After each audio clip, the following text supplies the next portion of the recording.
Education is what remains after one has forgotten what one has learned in school. Try not to become a person of success, but rather try to become a person of value.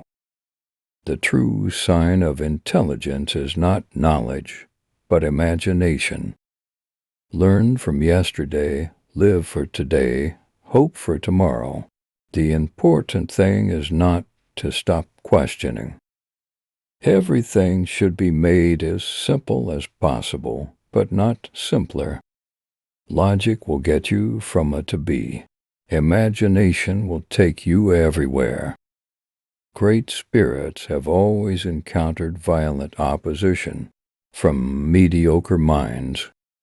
In the middle of difficulty lies opportunity.